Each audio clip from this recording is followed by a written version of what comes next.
विश्व युद्ध की समाप्ति, द्वितीय विश्व युद्ध का आरंभ। E is equal to MC square. और एक जर्मन वैज्ञानिक, जर्मन न्यूक्लियर साइंटिस्ट ऑटो हान का एक रिसर्च बात मैं कर रहा हूं। ये देखिए E is equal to MC square, ये जो आइंस्टाइन का जो फेमस एनर्जी और मास का बैलेंस करने वाला जो सूत्र है, ये दुनिया में क्रांति ला दिया, दुनिया में एक इतना रिवॉल्यूशन ला दिया कि आइंस्टाइन का मानना था कि मास को, द्रव्यमान को ऊर्जा में बदला जा सकता है, द्रव्यमान को ऊर्जा में बदला जा सकता है, अर्थात मैटर को एनर्जी में कन्वर्ट कर सकते हैं। अगर एक उच्च ताप, उच्च दाब हम दें तो मैटर अपने आप ऊर्जा में बदल सकता है। अर्थात कहने का तात्पर्य यह था कि हम इस सूत्र को यूज करके बहुत ज्यादा इलेक्ट्रिसिटी पैदा कर सकते हैं।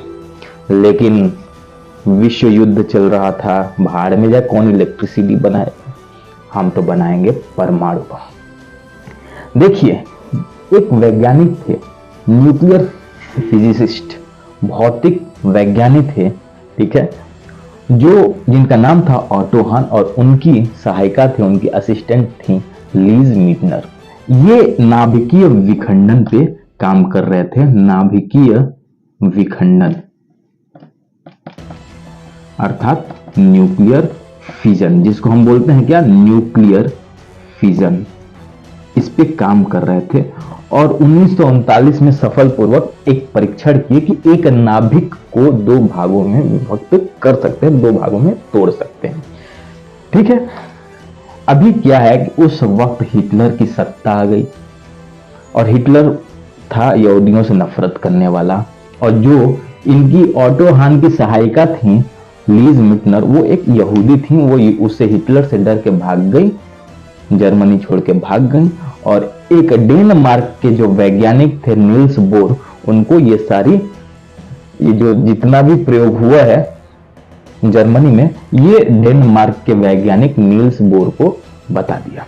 नील्स बोर ने किसको बताया, लियो सिलार्ड को बताया, फर्मी को बताया, एडवर्ड टेलर को बताया। एडवर्ड टेलर का नाम सुने होंगे, ये हाइड्रोजन बम के पिता कहलाते हैं, ठीक है, इनको बताया। अब लियो सिलार्ड बहुत छोटा आदमी था। उस समय रूस के उस समय जो अमेरिका के राष्ट्रपति थे, जिनका नाम था रूसवेल्ट, ठीक है, उनसे डायरेक्ट कैसे बात करें, छोटा आदमी था, तो इसलिए ये गए आइंस्टाइन महोदय के पास।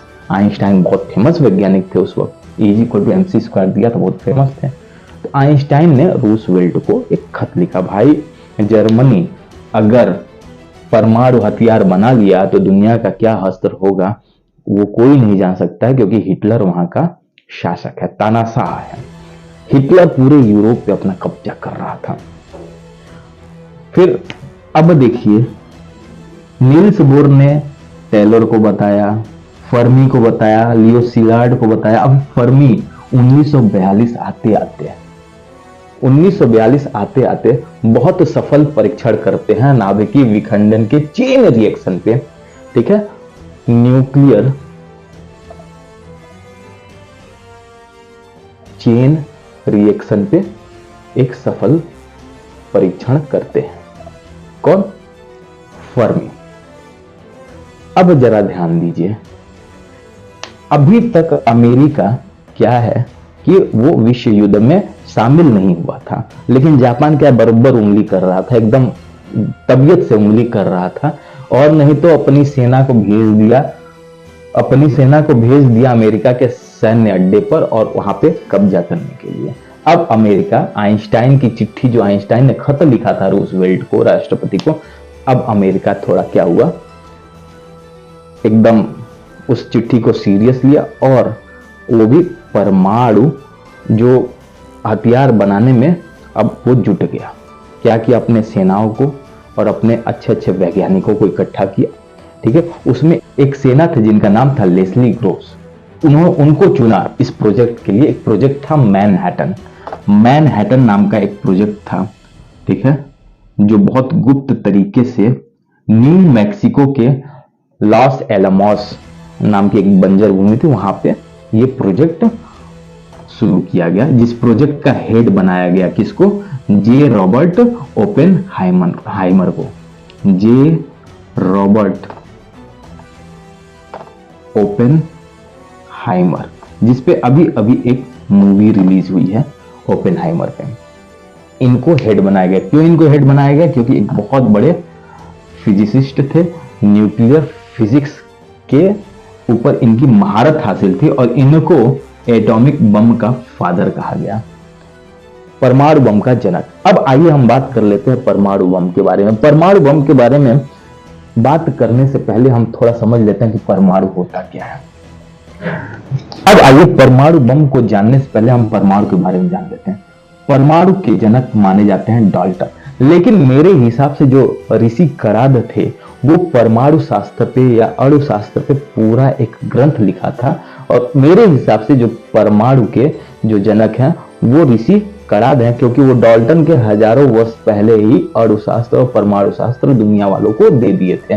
देखिए, परमाणु में इलेक्ट्रॉन होता है जो कक्षा पे गति करता है, जिसपे ऋण आवेश होता है। इसमें एक नाभिक होता है, न्यूक्लियस होता है, जिसमें न्यूट्रॉन और प्रोटॉन होते हैं। प्रोटॉन पर धनावेश होता है और न्यूट्रॉन क्या होता है, उदासीन होता है, न्यूट्रल होता है, कोई आवेश नहीं होता है।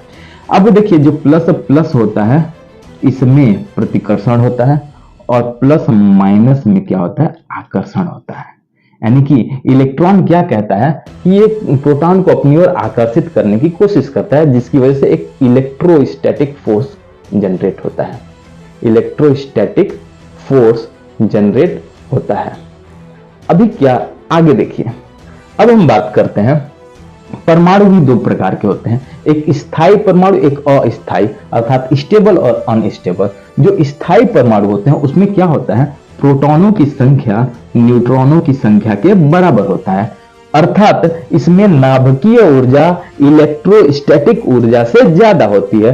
तो ऐसी स्थिति में परमाणु के जो नाभिक होते हैं एक दूसरे को बांधने की कोशिश करते हैं, और ऐसे परमाणु को हम स्थायी परमाणु बोलते हैं। इसी प्रकार अगर मान लीजिए न्यूट्रॉनों की संख्या प्रोटॉनों की संख्या से ज्यादा हो गई, तो ऐसी स्थिति में परमाणु में विखंडन होने की प्रवृत्ति जनरेट हो जाएगी, अर्थात परमाणु एक या दो से अधिक परमाणुओं में टूटने लगेंगे। जो परमाणु के नाभिक है वो विखंडित होने लगेंगे, ठीक है, और यही परमाणु बम का मुख्य आधार बनता है। और ऐसे परमाणु को हम क्या बोलते हैं, अस्थायी परमाणु, अर्थात अनस्टेबल परमाणु। और ऐसे परमाणु में जो इलेक्ट्रोस्टैटिक ऊर्जा होती है वो बहुत ज्यादा लगती है। आइए हम समझते हैं। एक रेडियो एक्टिव पदार्थ है यूरेनियम, प्लूटोनियम भी है रेडियो एक्टिव पदार्थ। जैसे यूरेनियम की बात करें, यूरेनियम 235, एक होता है यूरेनियम 238, ठीक है, इसके परमाणु क्रमांक 92। ऐसा परमाणु जिसके परमाणु क्रमांक तो समान हो लेकिन उसका द्रव्यमान अलग अलग हो, ऐसे को हम समस्थानिक बोलते हैं या आइसोटोप्स बोलते हैं अंग्रेजी में, ठीक है।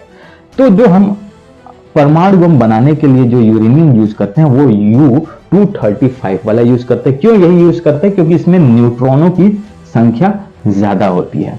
अब परमाणु बम बना रहे हैं तो एक विस्फोटक पदार्थ भी चाहिए हमको, तो उस समय TNT यूज किया गया था, जिसको बोलते हैं ट्राई नाइट्रोटोलुइन, ठीक।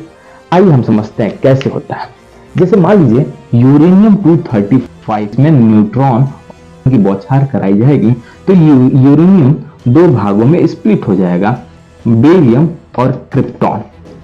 अगर वैज्ञानिकों ने क्या किया, क्रिप्टॉन और बेरियम का द्रव्यमान देखा तो पाया कि ये यूरेनियम के द्रव्यमान से कम है, यानी कि इसमें द्रव्यमान में कमी आई। अब जब द्रव्यमान में कमी आ जाती है किसी रिएक्शन में, तो द्रव्यमान संरक्षण का नियम और ऊर्जा संरक्षण का नियम एक साथ आ जाता है, अर्थात ये वाला सूत्र आ जाता है E=mc²। इस जो द्रव्यमान में जो कमी आई है इसकी आपूर्ति कैसे होगी, बहुत ज्यादा ट्रिमेंडस ऊर्जा उत्पन्न करके होगी, बहुत कम समय में बहुत ज्यादा ऊर्जा उत्पन्न होगी, और यही ऊर्जा बनता है विनाशक का रूप ले लेता है और एक बहुत खतरनाक मंजर देखने को मिलता है।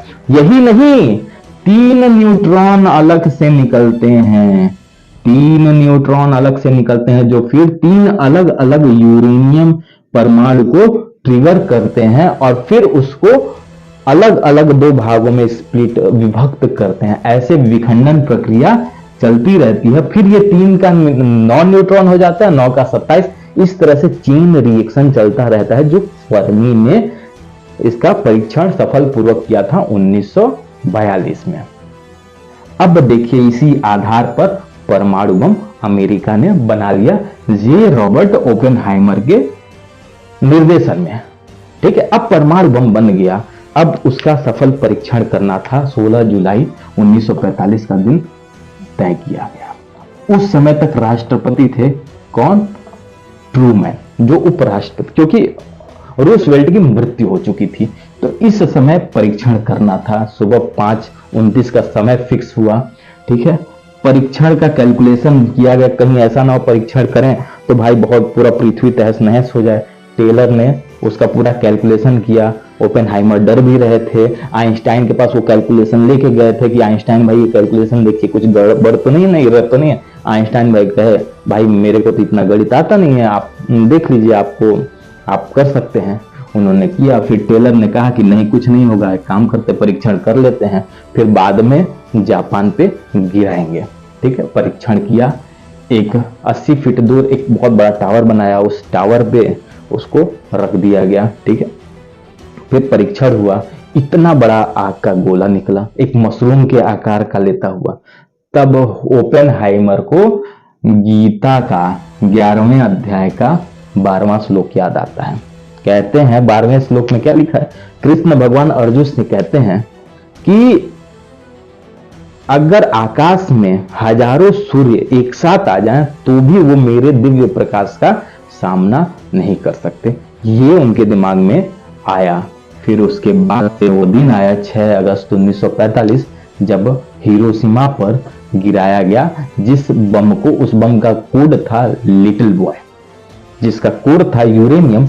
और फिर 3 दिन बाद, क्योंकि जापान क्या है पूरी एशिया पे कब्जा करना चाहता था, एक वहां के शासक थे हिरोहितो। ये बहुत बदमाश टाइप के थे, एकदम पूरा कब्जा एकदम उंगली कर दिए थे अमेरिका को। फिर इन्होंने आत्मसमर्पण नहीं किया तो 9 अगस्त को 3 दिन बाद वापस नागासाकी पे एक और बम गिराया गया जिसका कोड नेम था फैटमैन। और दूसरी चीज, उसका जो कोड था प्लूटोनियम था और वो उससे भी ज्यादा ताकतवर था। तो इस तरह से जो विनाश का मंजर देखा, उसके बाद से फिर से ओपेनहाइमर को एक श्लोक याद आता है, गीता का ही श्लोक, क्योंकि वो गीता से बहुत प्यार करते थे। गीता, भगवत गीता को पढ़े थे, उसको पढ़ने के लिए उन्होंने पूरी संस्कृत ही सीख ली थी। तो एक और उनको आता है और वो बोलते हैं, now I am become death the destroyer of the words, अर्थात मैं अब काल बन गया हूं, संसारों का विनाश करने वाला। तो इस तरह से आप लोगों ने देखा किस तरह से परमाणु बम जो नाभिकीय विखंडन है, किस प्रकार से इसका क्या प्रोसेस है, काम करने का क्या प्रक्रिया है। अब हम कभी मौका मिलेगा तो हम न्यूक्लियर फ्यूजन अर्थात नाभिकीय संलयन की बात करेंगे, जिसमें क्या है कि इसमें विखंडन नहीं होता है, इसमें क्या होता है, संलयन होता है। छोटे छोटे हल्के जो परमाणु होते हैं वो जुड़ के एक परमाणु का रूप ले लेते हैं और उसमें भी बहुत ऊर्जा उत्पन्न होती है। ये कहां से सिद्धांत आया? सूर्य में क्या होता है, नाभिकीय संलयन होता है, न्यूक्लियर फ्यूजन होता है। ठीक है, लेकिन सूर्य पे तो कोई यूरेनियम है नहीं, फिर कैसे होता होगा?